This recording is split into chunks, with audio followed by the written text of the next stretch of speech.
तो वो मूर्तियाँ बनाता था और इतनी सुंदर मूर्तियाँ बनाता था कि उसके अच्छे दामों पर बिकती थी।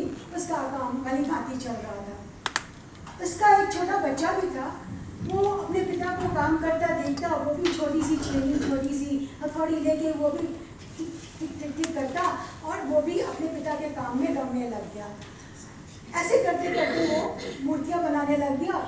लेकिन पिता पारखी था, हर मूर्ति को उठाता, देखता, बेटा नाक ठीक कर दो, थोड़ा कान छोटा हो गया है, माथा बड़ा हो गया है। बेटा खुशी खुशी उस मूर्ति को दोबारा जाके ठीक कर देता और इस तरह से ये क्रम चलता रहा। और वो छोटा बच्चा बड़ा हो गया।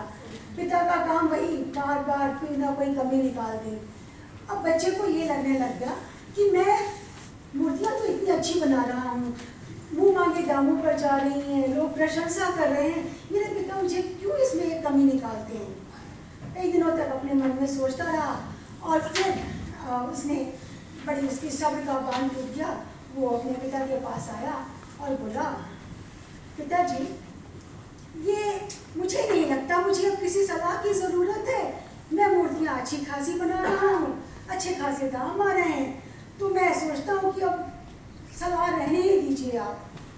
पिता ने हाथ उठा के देखा, मन में सोचा बेटा बड़ा हो गया है, चुप रहना चाहिए। और फिर दोनों अपने अपने कामों में लग गए। छेनी और हथौड़ी से मूर्तियाँ बनाने लग गए। पिता चुपचाप अपने बेटे को देखता रहता काम करते हुए। और बेटे ने क्या महसूस किया कि कुछ समय बाद मूर्तियाँ बिक रही हैं, दाम नहीं बढ़ रहे हैं, प्रशंसा नहीं हो रही है। मन में कसमस आया और फिर हिम्मत करके फिर पिता के पास आया।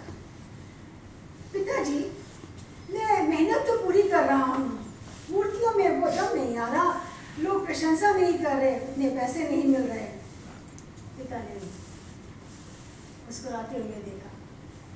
फिर बेटे ने पूछा, आपको इस बात का इल्म था कि कुछ ऐसा होने वाला है? पिता ने फिर मुस्कुराते हुए देखा, कहा बेटा आज से कुछ साल पहले मैं इस दौर से गुजर चुका हूँ। मैं तुम्हारी मूर्तियों में कमी निकालता था, मैं चाहता था कि तुम मुझसे बहुत अच्छी मूर्तियाँ बनाओ, इसलिए मैंने अपनी मूर्ति कला में रोक लगा दी। पर तुमको मेरी ये कमी निकालना पसंद नहीं आया तो मैं चुप कर गया।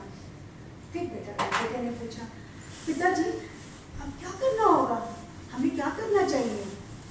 पिता ने उसके कंधे पर हाथ रखा और कहा, बेटा अगर तुम बेहतर बनना चाहते हो, अपने काम से असंतुष्ट होना सीख जाओ। जब तुम अपने काम से संतुष्ट होते हो, तुम्हारा काम तो चलता है, धीरे धीरे धीरे आगे बढ़ता है, एक जगह आके रुक जाता है, जरा सी ढलान देखता है और फिसल जाता है। उसके हाथ से फिर हाथ रखा और पिता अपने काम पे फिर से चले गए। बेटा अपने हाथ की छेनी और हथौड़ी को देखता रहा, फिर काम करते हुए पिता को देखता रहा। अब वाह